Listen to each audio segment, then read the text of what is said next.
Hi everyone, this is Block to Basics with Jake, an initiative we at SimplyVital Health are putting on to bring awareness around the what, how, and why around blockchain technology so that we can dive into analyzing real-life use cases.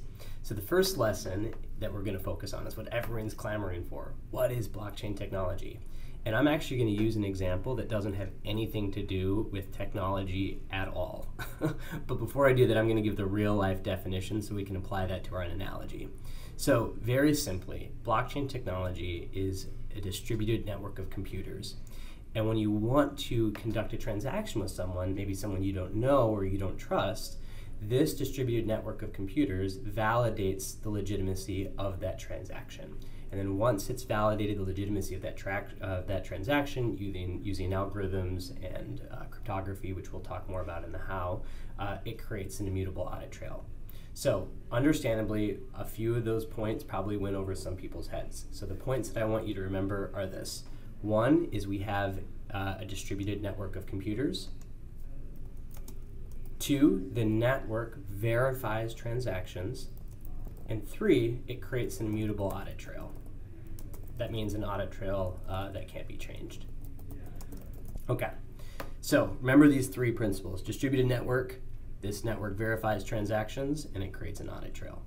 All right, so now I'm going to put on my hat as a former history teacher. So in Micronesia, there's an island called the island of Yap. And for hundreds of years, the inhabitants of the island of Yap used giant stones as their currency. These stones were massive, really, really big, too big or heavy to move. And so that created a problem, right? How do you transfer ownership from one person to another? Well, it was easy. They didn't physically transfer ownership. They just kept a record of who owned what stones. And if I wanted to give Steve one of my stones, I would sign over that stone to Steve.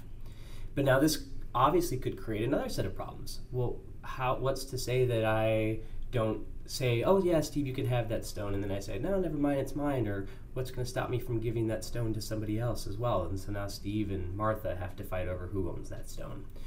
So the way they would get around this is they would announce all of their transactions in a public place. And everyone would keep track not only of their stones, but the stones of everybody else as well.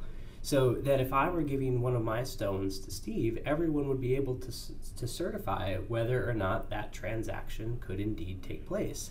And if it could, then everyone would give the thumbs up. Now, really, what's brilliant about this system, it's so simple, but it provides so much trust. Trust is such an important word with blockchain technology. I'm actually going to underline it here.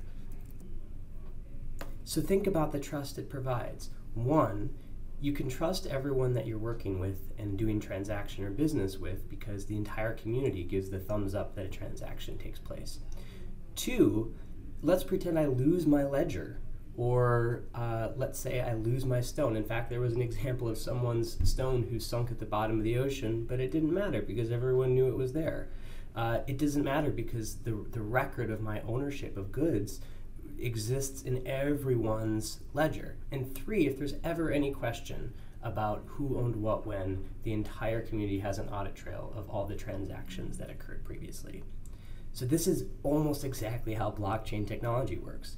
You have this network of computers. When you want to do a transaction, you announce it in the public square, right, or the virtual public square.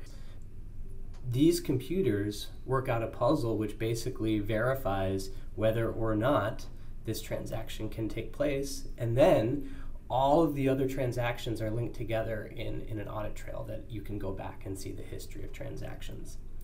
So as you think about blockchain, think about our island, and it's okay if it doesn't completely make sense or you still have questions about how it works. We will get into that in future lessons. Our next lesson will be on how it works, and our third lesson will be evaluating potential blockchain use cases. Thank you so much for your time. Subscribe on our website for future educational opportunities. This has been Block to Basics with Jake, and I'll talk to you next time. Thanks.